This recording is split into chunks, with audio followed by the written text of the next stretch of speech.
Há mais de 500 anos, o navegador Cristóvão Colombo cruzava o Oceano Atlântico, né? E aí, ele registrou uma coisa bem peculiar no diário de bordo dele. Era o ano de 1492, e a galera ali na tripulação já estava quase num motim, o clima estava super tenso. Nossa, não devia estar nada amigável ali no convés daquele navio. Pois é, e bem no meio dessa tensão toda, o Colombo relata ter visto umas luzes estranhas dançando no horizonte à noite e também notou um comportamento totalmente bizarro na agulha da bússola dele. Esse é basicamente o primeiríssimo relato histórico documentado de algo esquisito acontecendo naquela região do mar. É o ponto de partida do mistério, né? Mas o que transformou isso num fenômeno pop gigante não foi o Colombo. Exato. O verdadeiro gatilho, o evento que fez essa lenda explodir de vez, está fazendo exatos 80 anos agora, que é o desaparecimento inexplicável do famoso Voo 19. E para quem acompanha a gente e quer entender como e por que essa história se sustenta por tanto tempo, o nosso mergulho profundo de hoje vai cruzar informações de uma base de dados bem pesada. Com certeza, nós revisamos uma pilha de artigos científicos, além de relatórios oceanográficos e reportagens históricas de lugares muito conceituados, como o Band, CPG, Waves, a revista Cruzoé e o portal educacional Brasil Escola. É muito material. E vale deixar bem claro que nossa missão aqui hoje não é caçar disco voador ou teorizar sobre a cidade perdida de Atlântida, tá? O objetivo é extrair as verdadeiras explicações, a física da coisa, a meteorologia e até a psicologia sobre um dos pedaços de mar mais temidos do nosso planeta, que é o Triângulo das Bermudas. E olha, o que torna essa nossa análise de hoje tão necessária é que a gente vive submerso numa era de desinformação muito rápida, sabe? Qualquer teoria da conspiração ganha um mundo em horas na internet. Com certeza, as fake news voam. Exato. Então, compreender as forças naturais massivas e as estatísticas reais que operam por trás desse mistério é um excelente exercício de pensamento crítico para quem está ouvindo a gente. É uma oportunidade de observar como a mente humana entra em colapso diante do desconhecido e tenta preencher as lacunas com lendas, enquanto a ciência trabalha duro para substituir o medo por dados reais. Bom, antes de a gente tentar resolver o mistério e investigar as engrenagens de tudo isso, a gente precisa desenhar o mapa do cenário, né? As fontes dão umas variadas dependendo de qual métrica se usa, mas a área se abrange mais ou menos 500 mil milhas quadradas. Em quilômetros isso dá tipo entre 1,3 milhão e 3,9 milhões, dependendo de quem faz a medição. É um espaço colossal. Gigante. É delimitado por 3 pontas principais ali no mapa: Miami, na Flórida, San Juan, em Porto Rico, e as Ilhas Bermudas lá em cima. E a grande ironia sobre esse mapa, e que eu acho fascinante, é que o nome Triângulo das Bermudas simplesmente não é reconhecido por nenhuma instituição geográfica oficial. Você pode procurar. Espera aí, não tem nenhuma carta náutica do governo? Nenhuma. É totalmente invisível nos mapas oficiais. O termo foi literalmente inventado em 1964 por um escritor de revistas pulp chamado Vincent Geddes. E aí, 10 anos depois, lá em 1974, a narrativa explodiu de vez porque o Charles Berlitz publicou um livro que virou best-seller. Ah, o famoso livro do Triângulo das Bermudas? Esse mesmo. E no livro, ele alegou que mais de 1.000 vidas já tinham sido perdidas ali por culpa de forças inexplicáveis. Ou seja, foi a literatura comercial e não a ciência da navegação que consolidou a ideia de que tinha uma força sinistra no oceano. Nossa, o mercado editorial criou um monstro. E o combustível que fez esse livro vender tantos milhões de cópias foi justamente a tragédia do voo 19 que a gente mencionou, né? Isso aconteceu no dia 5 de dezembro de 1945. Eram 5 aviões torpedeiros da Marinha dos Estados Unidos, os famosos TBM Avenger. Aviões bem robustos para a época, inclusive. Muito. Eles decolaram da base de Fort Lauderdale, na Flórida. Eram 14 tripulantes numa missão de treinamento de navegação super rotineira. O líder dessa esquadrilha era o tenente Charles Taylor, que era um piloto super experiente. E o tempo até que estava razoável na hora da decolagem. Mas aí, pouco mais de uma hora depois, a situação foge totalmente do controle. Totalmente. O Taylor aciona o rádio e relata que as bússolas de todos os aviões estão falhando. Ele parece completamente desorientado. Em certo momento, ele até acha que está sobrevoando o Golfo do México, no lado oposto da Flórida, quando, na verdade, tudo indicava que eles ainda estavam sobre o Atlântico. Ou a confusão espacial completa. Pois é, o sol começa a se pôr, o clima piora muito, vira uma tempestade e o combustível deles vai para o vermelho. Aí o Taylor toma a decisão. Ele manda os aviões voarem super perto uns dos outros para tentarem um pouso forçado na água assim que os tanques secarem. E depois dessa transmissão, silêncio absoluto. Sumiram sem deixar nenhum rastro. E o desdobramento das horas seguintes é o que realmente cimentou o mito na cabeça das pessoas. Porque a Marinha lançou uma operação de busca imediata e gigante. Eles mandaram um hidroavião PBM Mariner, que era conhecido como um verdadeiro tanque voador, com 13 tripulantes a bordo para vasculhar a área no escuro e tentar achar os sobreviventes. Para salvar os 14 do voo 19. Isso.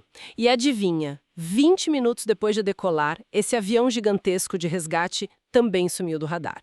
A investigação oficial da Marinha depois disso durou meses e a conclusão sobre a perda do voo 19 foi, entre aspas, causa desconhecida. Causa desconhecida, porque afinal de contas não acharam nada. Nenhuma peça, nenhuma mancha de óleo quilométrica, nenhum colete salva-vidas boiando. E essa ausência total de matéria física deixou um vácuo gigante no relatório. Tentaram achar destroços, lógico, a Marinha revilou a área. Mas imagina a loucura. É tentar achar uma agulha, só que o palheiro tem 500 mil milhas quadradas, é feito de um líquido escuro e está se movendo o tempo todo. A grande pergunta que as pessoas se fazem até hoje é como é possível que uma esquadrilha militar inteira evaporou junto com o resgate, sem que um único parafuso ficasse boiando para contar a história. É o que mais perturba as pessoas, né? E a gente não está falando só de aviões. As fontes da nossa pesquisa listam dezenas de navios famosos. Tem o caso do Mary Celeste, lá em 1882, que foi achado à deriva no Atlântico, com a carga intacta, mas a tripulação evaporou. Tem a escuna Ellen Austin, em 1881. E o caso colossal do USS Cyclops, em 1918. Nossa, o Cyclops é bizarro. Era um cargueiro da Marinha gigantesco, carregando 10 mil toneladas de manganês e 300 pessoas a bordo. E ele sumiu sem enviar um mísero sinal de socorro pelo rádio. Nenhum bip. A chave para entender a psicologia por trás desse mito é justamente essa falta de encerramento, sabe? A falta de destroços. O ser humano lida muito mal com a incerteza absoluta. Quando um navio bate num recife e se parte e os destroços dão na praia de manhã, é uma tragédia dolorosa, claro, mas é compreensível. A mente aceita a física daquilo. Faz sentido na nossa cabeça, né? A tempestade empurrou, ele bateu, quebrou. Fim. Exato. Mas sem os destroços visíveis, a nossa imaginação simplesmente corre solta para preencher as lacunas do relatório oficial. A narrativa de que o cargueiro Cyclops foi engolido pela tecnologia de uma civilização submarina acaba virando curiosamente mais palatável, mais fácil de aceitar do que a indiferença esmagadora da natureza. Certo. A psicologia explica a nossa pira, mas a ciência precisa explicar onde foi parar o aço desse navio e o alumínio desses aviões, né? Para entender isso, as pesquisas dizem que a gente precisa primeiro olhar para a superfície desse oceano, porque o clima ali cria um pesadelo perfeito para a desorientação. Nossos documentos mencionam com frequência um fenômeno magnético. A famosa teoria magnética do triângulo. Isso. A área seria um dos poucos lugares no planeta onde rola o alinhamento do norte magnético com o norte geográfico. Mas espera aí, a bússola não quebra por causa disso? Quebra. Não, de jeito nenhum. Isso é um erro muito comum na cultura pop. A bússola continua funcionando perfeitamente, a agulha aponta para o norte. O problema todo está na cabeça do operador dessa bússola. Explica melhor essa mecânica, porque muita gente confunde. Na navegação tradicional, existe uma coisa chamada declinação magnética. O norte que a agulha da bússola aponta quase nunca é o verdadeiro polo norte lá do mapa geográfico. Existe uma variação de graus. E os pilotos e marinheiros são exaustivamente treinados para calcular e compensar essa diferença na matemática mental o tempo todo. Eles fazem isso no automático, quase. Isso. Só que a costa leste dos Estados Unidos tem a chamada linha agônica, que cruza o triângulo. Nessa linha específica, a variação zera. O norte magnético e o norte verdadeiro são exatamente o mesmo ponto. Imagina a confusão do cérebro de um piloto sob um estresse desgraçado. Ele tenta fazer a matemática que está acostumado a fazer há anos e o resultado não bate com o que ele vê. É o que a análise de fatores humanos aponta nas fontes. O tenente Taylor, lá no voo 19, estava voando com um tempo super fechado, não conseguia ver o horizonte para se orientar. Ele olha para os instrumentos, a matemática falha na cabeça dele e ele acha que a bússola pifou. E aí ele passa a voar por instinto, o que é um perigo. Exato. E o instinto, no meio do mar aberto sem ponto de referência, é sempre a pior bússola possível. O próprio ambiente invisível induziu uma falha humana que foi fatal. E enquanto os pilotos lá no céu estão lutando contra a própria desorientação mental, a superfície da água embaixo dele está operando como uma baita panela de pressão climática. O triângulo é cortado direto pela corrente do Golfo. Que é um dos motores climáticos mais fortes do planeta. Basicamente, as fontes explicam que ela funciona como uma enorme esteira rolante hiperativa de águas tropicais super quentes subindo rumo ao Atlântico Norte. Quando essa água quente encontra as frentes de ar frio, a instabilidade na atmosfera vira uma violência absurda. Forma aqueles nevoeiros densos que transformam o dia em noite em questão de minutos. E gera tempestades locais brutais e imprevisíveis. E, aparentemente, essa dinâmica louca é o ingrediente principal para um dos fenômenos marítimos mais fascinantes e assustadores que a ciência, especificamente pesquisadores britânicos, começou a modelar. Você está falando das Rogue Waves, né? As ondas traiçoeiras. Essas mesmas. Cientistas da Universidade de Southampton, liderados por oceanógrafos como o Dr. Simon Boxall, trouxeram muita luz para esse fenômeno, que durante séculos foi tratado só com o mito de pescador bêbado. Eles mediram ondas de mais de 30 metros de altura na região. E visualizar é uma parede de água do tamanho de um prédio de 10 andares surgindo completamente do nada. Mas como que uma onda ganha toda essa altura longe da praia? A física normal de ondas não explica isso. Na dinâmica normal, tempestades geram sistemas de ondas que viajam num ritmo mais ou menos previsível. Mas a geografia específica do Triângulo das Bermudas é bizarra porque ela permite que 3 frentes de tempestades supermassivas convirjam para o mesmo lugar e ao mesmo tempo. De onde elas vêm? Uma frente desce lá do norte, uma sobe do sul e uma terceira tempestade se desprende ali da costa da Flórida e avança para o leste. Quando os trens de ondas dessas 3 tempestades batem de frente num único ponto no meio do oceano, elas não batem e se anulam. Rola aquela interferência construtiva da física. Exatamente. As energias se somam, se empilham. A água sob essa pressão gigantesca não tem para onde fluir para os lados, então ela é simplesmente disparada para cima na forma de uma torre de água mortal que dura pouquíssimos minutos. E o que nos leva direto de volta àquele sumiço do USS Cyclops, o gigante de aço, e explica a falta de chamados de rádio. Porque os pesquisadores de Southampton fizeram um trabalho incrível aí, né? Eles construíram um modelo exato do Cyclops. Fizeram uma maquete de testes baseada no projeto naval real. E o navio era incrivelmente longo e com um casco de base bem chata, plana mesmo, que era o design da época, para carregar o máximo de minério possível. Eles botaram essa maquete num tanque de simulação e lançaram uma dessas ondas traiçoeiras massivas contra ela. E o resultado é apavorante. O navio não virou de lado nem afundou devagarinho enchendo de água. A onda simplesmente ergueu ele pelas 2 pontas e partiu o casco de aço no meio como se fosse um palito de dente. É assustador. E essa simulação ajuda a resolver uma das maiores peças desse quebra-cabeça histórico, o silêncio do rádio. Total, porque se um cargueiro daquele tamanho sofre uma falha estrutural tão catastrófica e se parte em 2, a água invade imediatamente. O navio afunda em 2, no máximo 3 minutos. Não existe tempo hábil para a tripulação correr até a sala de rádio, sintonizar a frequência de emergência correta, bater o código Morse pedindo socorro e ainda tentar lançar os botes. A violência física é tão absurda e tão rápida que o navio engole o mar antes mesmo que os marinheiros entendam o que atingiu eles. Ok, então a gente entendeu a mecânica do afundamento rápido. O aço se rasga, a água entra aos borbotões e eles despencam. Mas ainda tem um buraco aí. Fica faltando responder por que as operações de busca, mesmo as rápidas, não encontram destroços boiando.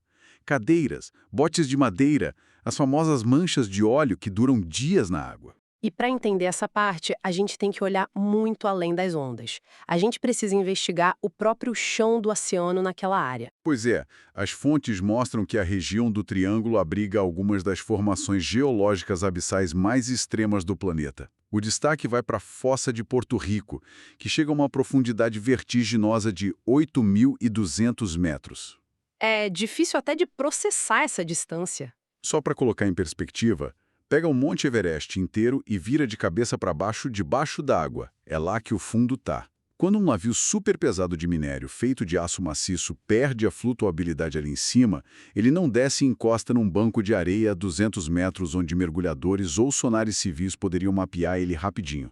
Não, ele entra numa queda livre angustiante rumo a um abismo completamente inatingível para as buscas normais. A topografia submarina ali funciona como uma faxineira perfeita para encobrir desastres. A faxineira perfeita. Excelente analogia. E dispersam os detritos leves, como óleo e madeira, por um raio enorme de centenas de quilômetros em poucas horas. O maquinário pesado e o casco vão direto para o fundo. Mas a geologia marinha não atua só escondendo as provas, não. Tem cientistas que propõem que ela pode atuar como uma arma ativa puxando os navios. Ah, agora chegamos na teoria do metano. E olha, de todas as hipóteses científicas que a gente revisou no material da Band, do CPG e dos outros, essa, para mim, é a que mais parece ter saído de um roteiro absurdo de ficção científica. É incrível, né? O pesquisador Ronald Kepper e outros geólogos defendem a existência de reservas gigantescas de hidrato de metano que ficam presas debaixo do assoalho do oceano ali no Triângulo. Segundo os artigos, funciona assim a matéria orgânica que morreu e se decompôs há milhões de anos, vai ficando aprisionada sobre a lama do fundo do mar. Como a pressão da água ali é absurdamente alta e a temperatura é congelante, esse gás metano não fica no estado de gás. Ele fica no estado sólido. Ele vira uma espécie de gelo de metano. Fica adormecido na lama. Isso. Mas se rolar qualquer instabilidade, tipo um evento sísmico fraquinho, ou até um deslizamento de terra submarino na beira dessas fossas, a pressão dá uma aliviada. E aí esse gelo de metano derrete no instante, volta ao estado gasoso de forma agressiva e sobe de uma vez só em direção à superfície. E a física do que rola na água depois disso é simplesmente fantástica. Para qualquer barco boiar, a flutuabilidade depende da densidade da água embaixo dele. A água tem que oferecer uma resistência forte o suficiente para segurar o peso das milhares de toneladas do casco do navio. O princípio básico de Arquimedes, né? Exato. Mas quando essa erupção massiva de gás metano sobe do fundo, ela vai se expandindo. Milhões e milhões de bolhas de gás vão se misturando com a coluna da água. Foi aí que eu lembrei daquela analogia da banheira. Imagina encher uma banheira inteira com água mineral super gasificada. O mar se transforma, na verdade, num fluido efervescente gigante, o que derruba imediatamente a densidade da água embaixo do navio. Cai a zero praticamente. A embarcação perde toda a base de sustentação. O navio não precisa nem ser partido por uma onda traiçoeira ou ter o casco furado. Ele simplesmente afunda como se fosse uma pedra caindo num buraco negro. Porque a água virou uma espuma rala de gás. Isso. Aquilo não se comporta mais como um líquido denso capaz de segurar aço. É uma armadilha química fatal debaixo d'água. Tá, tudo bem. Eu consigo visualizar perfeitamente a água perdendo a densidade e engolindo um cargueiro num piscar de olhos. Mas e a aviação? O voo 19 estava no céu. O PBM Mariner, de resgate também. Como que uma bolha gigante de gás que ferve lá na água consegue derrubar um esquadrão pesado que está voando a centenas de metros de altura? Isso soou para mim quase tão irreal quanto falar que eles bateram num disco voador. A sua dúvida é super pertinente e é exatamente aí que entra a engenharia mecânica conectada com a química atmosférica. Porque o metano não simplesmente bate na superfície da água e para. Ele rompe a tensão superficial e escapa direto para a atmosfera, formando uma nuvem gasosa invisível e altamente concentrada. Fica pairando sobre o mar? Pairando e subindo rapidamente. Aí pensa nos aviões da década de 40. Aqueles pilotos voavam em baixas altitudes, muitas vezes tentando desviar de nuvens pesadas de chuva ou buscando contato visual com as ondas para se achar. E eles cruzam, voando rasante bem no meio dessa coluna de gás ascendente. Mas o que o metano faz com o motor do avião? Explode? Pior que não. O motor de combustão interna precisa de uma mistura hiperprecisa de combustível e oxigênio do ar para dar aquelas pequenas explosões dentro dos cilindros e girar a hélice. Quando o avião enfia o nariz nessa bolha de gás metano gigante, o metano simplesmente expulsa, desloca quase que instantaneamente todo o oxigênio ao redor. Caramba! A mistura de ar e combustível desanda no mesmo segundo. O motor fica sem oxigênio para queimar. Então, todos os motores falham quase simultaneamente. Os cilindros engasgam e apagam. E tudo isso ocorre em questão de 5, 10 segundos. O avião perde a propulsão, estola e cai igual uma âncora no mar, antes mesmo do piloto botar a mão no rádio para dizer que o motor parou. Uau! É puramente mecânica e química, sem precisar inventar portal nenhum. Isso é brilhante. E os relatórios de oceanografia que a gente leu trazem até um detalhe histórico intrigante sobre isso. Os pesquisadores sugerem que, pela instabilidade geológica passada, essas mega erupções de metano eram muito mais comuns lá pelas primeiras décadas do século XX. Eram fenômenos mais ativos na época dos grandes desaparecimentos? Exato. Com o tempo e a acomodação tectônica ali da região, esses bolsões de gás parecem ter dado uma estabilizada, ficando quietos debaixo da própria lama. O que ajuda a explicar por que o número daquelas grandes tragédias inexplicáveis, que vendiam tantos jornais antigamente, caiu de forma vertiginosa nas últimas décadas. Parece que a máquina geológica deu uma desacelerada. E isso amarra a lenda a uma realidade muito mais tátil e científica pra gente. A gente tem a confusão magnética enlouquecendo a cabeça dos pilotos, tem a máquina termodinâmica da corrente do Golfo criando frentes de tempestade violentas, tem as rogue waves partindo o aço ao meio, o relevo submarino apagando as pistas e essa forte evidência das bolhas de metano roubando a sustentação do mar e do céu. Olha, juntando tudo isso, essas armadilhas da natureza todas operando ao mesmo tempo, a área ali de Miami, a Bermudas, deveria ser um lugar proibido. Um cemitério aquático que qualquer companhia de navegação evitaria a todo custo. Mas aí a gente chega num ponto muito importante do nosso roteiro, que é cruzar todas essas ameaças geológicas com os dados reais e os levantamentos modernos de risco marítimo. E aí, o que os números oficiais mostram sobre a mortalidade no Triângulo? Os dados, na verdade, mostram o maior choque de realidade dessa história inteira.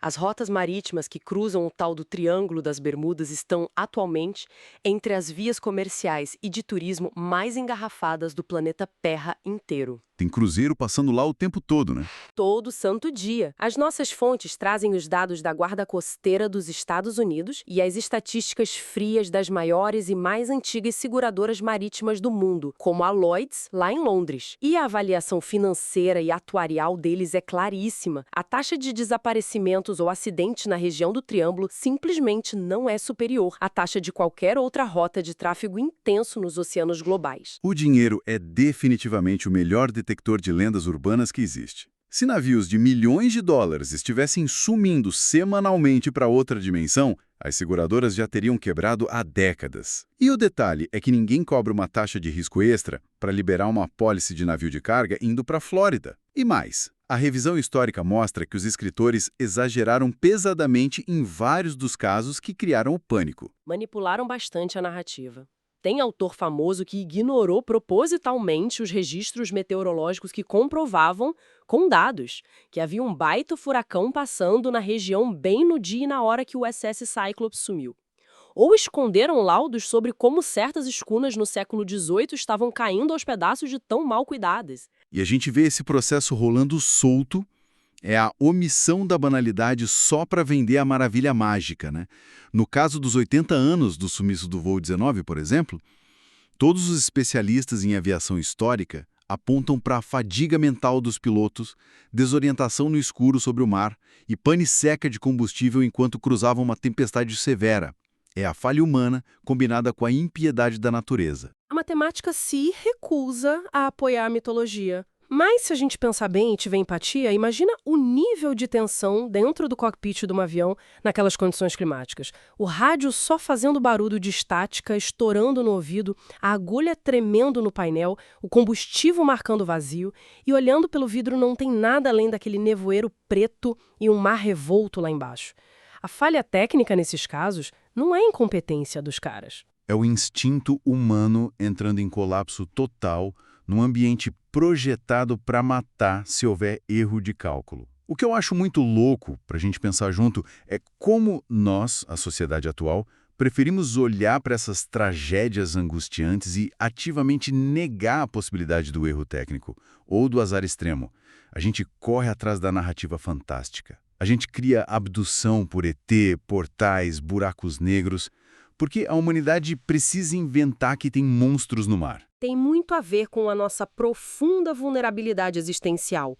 Aceitar que 14 pilotos altamente treinados da Marinha Americana podem simplesmente ficar perdidos numa nuvem, o avião apagar e todos morrerem afogados, significa aceitar que um evento aleatório, assim, mundano e brutal, pode acontecer com qualquer pessoa a qualquer momento.